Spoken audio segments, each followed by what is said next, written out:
Freedom fighters, freedom lovers, and those who just want stuff for free.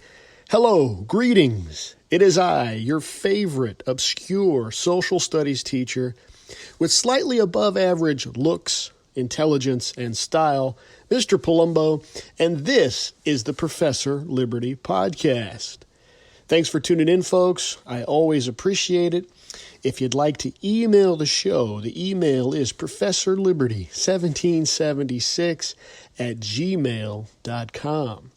Don't hesitate to send me your questions, your comments, your concerns, ideas for shows. You know, oftentimes your emails spark ideas and bring forth new material. So please don't hesitate to email the show. Also, please go to Apple Podcasts and give me a 5-star rating. Maybe give me a written review. I have free stickers. Free stickers. Everyone loves stuff for free, right? We're going to kind of talk about that today. But I got free stickers for anybody who writes me a written review. Then you got to let me know about it and give me an address, and I can send you your own limited edition Professor Liberty sticker. All right, today we're going to just dive right in. Boy, this podcast episode has been a bear to just try to get all my thoughts together in a cohesive way. I hope it comes out as such. But we're going to dive deep into some political theory, some philosophy, the nature of man. We're going to talk a little bit economics. I mean, we are going to go deep diving into this stuff. And so let me open it up with a question. Does man truly wish to be free? What is the natural predisposition of human beings? Do they yearn for freedom or for provision? Okay, think about that. Do humans really want freedom, or do they really just want someone to take care of them? Sigmund Freud, the guy that came up with psychoanalysis, is quoted as saying, most people don't really want freedom because freedom involves responsibility, and most people are frightened of responsibility. Commentator and author Dennis Prager, you might have watched his PragerU University videos on YouTube, he once said, "It's not true that people yearn to be free. It's a cliche. Many cliches are true, but this cliche is not true. Most people do not yearn to be free. Most people yearn to be taken care of," unquote. Even though these comments are kind of hard to stomach, I think deep down we know they're true. On average, it seems that most people would rather have a benevolent master than in fact be masters of themselves. So even in the words of the Declaration of Independence, the right to the pursuit of happiness, and we've talked about this on this podcast, that is the right to chart your own course, to live your own life, to be free. I don't think that is a human yearning, at least on the aggregate level. So in world history class, we are discussing the rise of totalitarian regimes across Europe and Asia. And to be honest, I think that's what sparked this entire podcast episode. Well, that and what I constantly see in today's youth.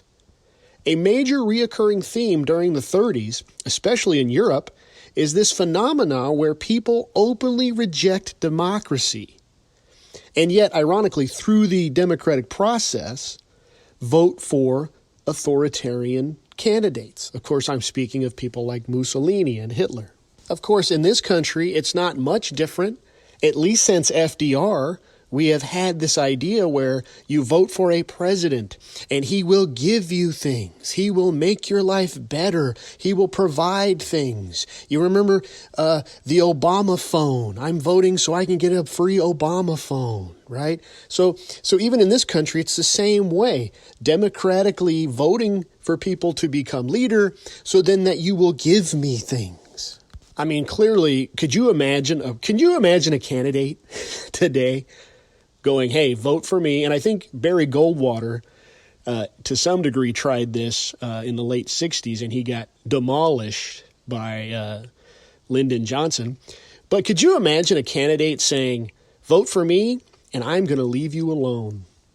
I'm not going to help with anything. I'm going to cut the government bureaucracies. I'm going to get rid of this program and that program and this program and that program. And you know what? That guy would go down in a ball of fire. He would implode. His campaign would cease to exist, even among the so-called freedom-loving conservative folks, right? I think about this question all the time. I think about dependency and security, and I think that's the default position of most people. Over the past 2 years, we've seen with this virus how easy it is for people to allow restrictions on their lives in the name of safety and protection. And did it do anything? Did it have any effect on the virus? People got it anyway. I would say that liberty and the unknown dangers that come with it are only attractive to a minority of people. I'll say 25%. I'll make a prediction of about a third of the population. I've said this before. If you look at the breakdown of the American colonies during the Revolution, it's divided approximately into thirds. On the question of self-governance, namely the colonies being free, about 1/3 of the population were patriots. 1/3 of the population were, Tories or loyalists, loyal to the crown. And about 1/3 didn't really care. And that last third, they just wanted to live their lives. They wanted the conflict to be over. They wanted to make some money. I wonder if those numbers would still hold up today when discussing liberty. Now, being the cynic I am, I believe the number of people who don't care about liberty is at least 40% of this country. And that's probably growing. In a Gallup poll taken way back in 2014, the percentage of Americans that were satisfied with their amount of freedom, the amount of freedom that they possessed, had dropped from 91% in 2006 to 79%. That's a 12% drop in 7 years. Now, this could be seen as an indication that people want more freedom because they're dissatisfied with the amount of freedom they have. And the poll goes on to say that the recession of 2008 and the steady decline in the trust of government is probably the cause of Americans' dissatisfaction with how much liberty they have. Which, if that's the case, I'm sure those numbers are only worse now. And as it turns out, I'm pretty spot on with my 1/3 estimate. According to a Pew Research article, the number of people who say they trust the government most of the time has remained about 30% since 2007. So only 1/3 of the American public truly trusts what the government is saying and doing. So here's the conundrum. If most Americans are dissatisfied with the amount of liberty they have, and if they trust the government, if trusting the government is averaging about 30%, 1/3, why does it seem we're going in the wrong direction? Why does it seem that the government is growing, liberty is shrinking, and freedoms continue to erode? In my opinion, I think it's because most people don't want freedom. And the percentage of the people that do want freedom shrinks by the decade as schools aren't teaching about liberty, schools aren't teaching about freedom, small government, and government handouts and stuff that the government does for society continues to grow. And this is what pacifies people. We all know examples in nature, right? It says don't feed the wild animals. Why not? If you feed the wild animals, they forget how to take care of themselves, and they ultimately become dependent. If that's true for the wild animals, couldn't it also be true for people?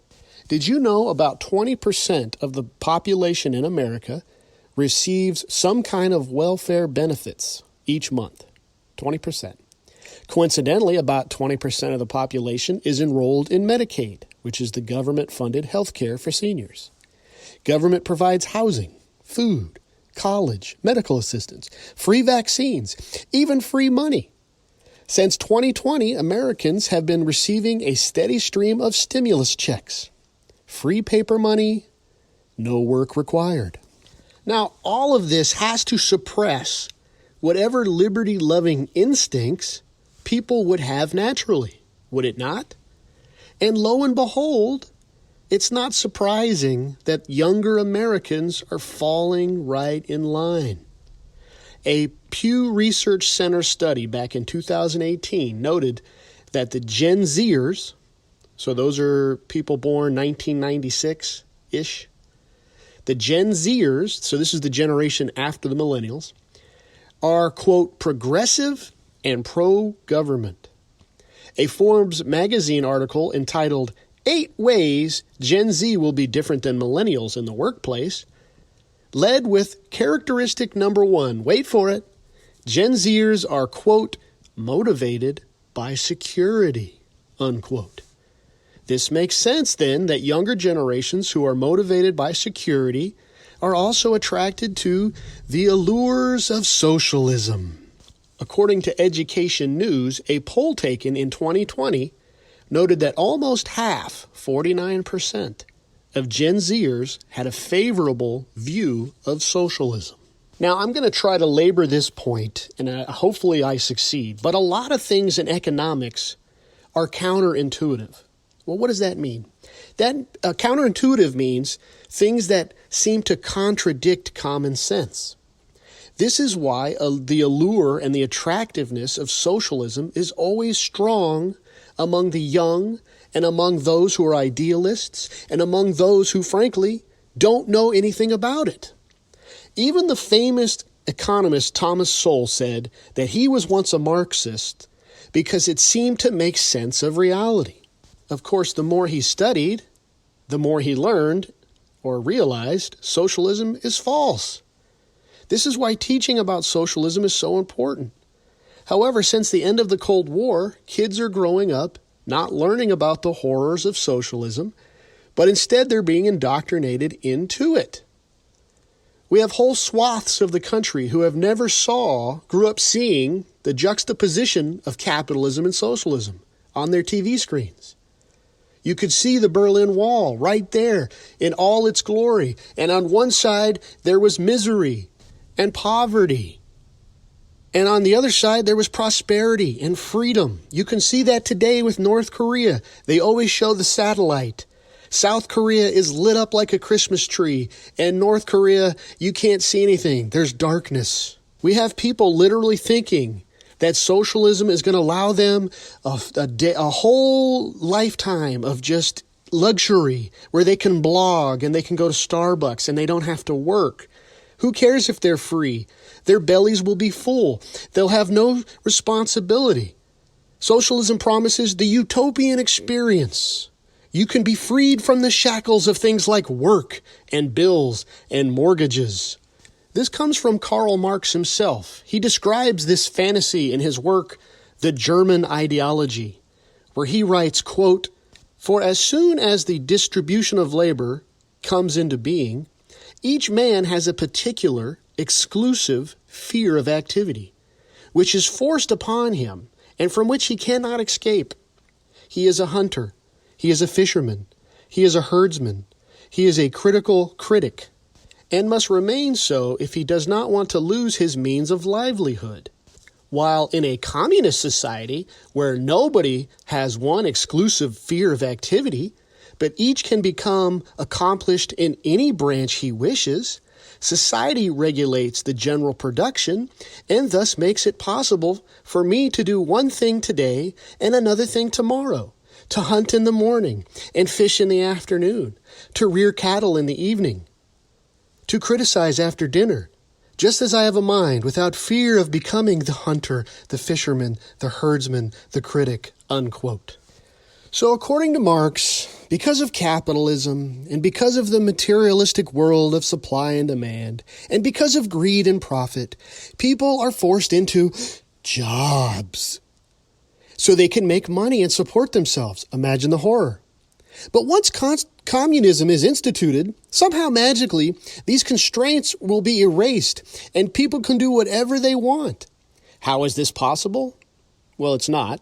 But according to Marx, it's possible because the government will give people all they need to survive, so they're no longer enslaved to things like a job. Of course, some of us know better. we know that work is required. If you want a decent life, if you want some semblance of economic and personal freedom, you must work. There is no magic pill that takes away the responsibilities of life. There's no clever economic solution to solve society's, quote, inequalities. And in his own life, Marx was what anybody reasonable person would call a deadbeat. He mooched off his parents until their dying day. He mooched off his friend Engels. He refused to work. He had a wife and kids that were starving, and he refused to get up. Working every day was beneath him, you see.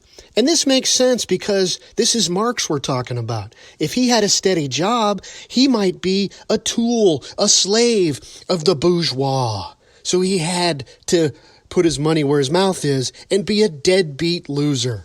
But here's the thing, folks. Marx is alive and well today. A lot of people are like Marx. They don't want to work. They want to play. And as the generations pass, many are being conditioned towards security and government provision.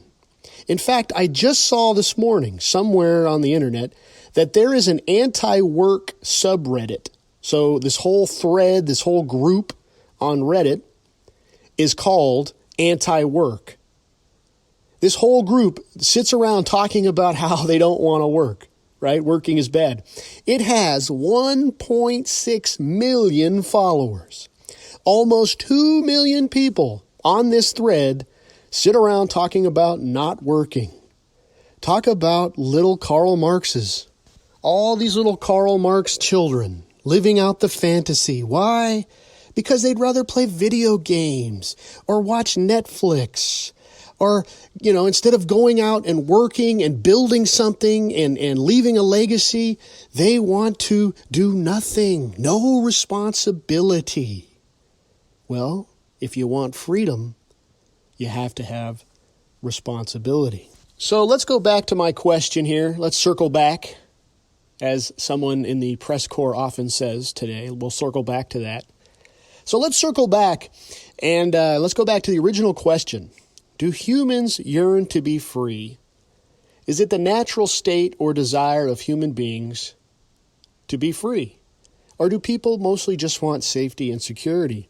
I threw this question out on the Facebook page, and I got some interesting responses I thought I would share. One person wrote, "We seek safety and provision, but we want to secure it in our own way. Some people desire to build their own lives, and some people want others to build it for them. I think it's dependent on the individual, their upbringing, and the times and circumstances." Another person wrote, "It probably depends a lot on the person and circumstances of their upbringing. From my vantage point, it is usually a focus on safety and provision until that has been consistently maintained, and then freedom. Those who have relatively safe and well-provisioned upbringings probably yearn for more freedom at younger ages than those who are in trying circumstances." Unquote.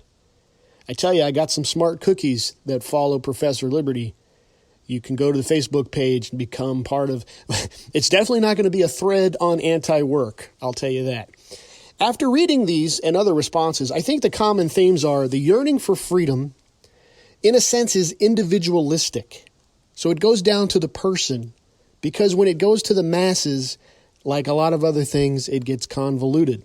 But clearly there's this competition between freedom and security. And this has been a debate in our country ever since we have been around. And especially during the war on terror, there was a huge debate over what's more important, liberty or security. That came up last year and the year before that with, the vaccine, liberty or security.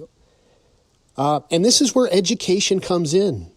People, especially young people, must be taught the value of things like personal responsibility, self-reliance, the dignity of work, and so on. And in previous generations, those things were taught. Those things were taught in school. They were taught at the dinner table. They were taught in the culture. They were taught in movies. They were taught in books. But today, a different thing is being taught. We are living a life. If you guys really want to know what's wrong with society, it's the rejection of personal responsibility. I want you to think about that. If you could nail down what is wrong with the world, it is the rejection of personal responsibility. It is never my fault. According to President Biden, he has outperformed this past year. You could look at all the evidence you want to look at, but according to him, he has outperformed. The president before him, try to get him to admit any wrongdoing or any mistake. Yeah, good luck with that. Today's world, it is all about somebody else's fault. Well, you can't be free. I can't be a free agent and make my own choices if I'm not responsible or take responsibility. It just doesn't happen. And you can't be free if someone else is giving you things. That is dependency, boys and girls. If you are dependent on your mother, your father, your wife, your husband, and some of that dependency is fine, don't get me wrong. Okay, if you're married, we are dependent on each other. It's called a team. But if you are getting money from somebody, there's always strings attached, right? The debtor is always a slave. And speaking of slavery, there's only two groups of people that can get everything they want for them. Everything is provided for them, and they don't have to, quote, do anything. One is a slave. Now, a slave technically used to be a worker, right? You had to work for all your things, but a slave got a free house, free clothes, free food, and a prisoner. A prisoner gets free house, free clothes, free food, don't have to do anything. Now, prisoners used to have to work back in the day, but now most of the time they just sit in a prison wasting away. Are you a prisoner? Are you sitting in a room day after day, doing nothing, wasting away? And here's my last question, boys and girls. If that's the case, wouldn't you rather step out and experience the dangers, the challenges of freedom? If you're free, it's scary. You're going to have to make some choices in life. And you're going to have to deal with those choices and live with those choices. But they were your choices. You chart your own destiny. Life, liberty, and don't forget the pursuit of happiness. Here at Professor Liberty, we seek to educate, inspire, and restore. If you like this podcast, please go to Apple Podcasts and give me a 5-star rating and leave me a written review. If you're a teacher or a homeschool parent, go to teacherspayteachers.com and check out the lessons and activities, and it's a way you can support me financially. Until next time, go throughout the land and proclaim liberty.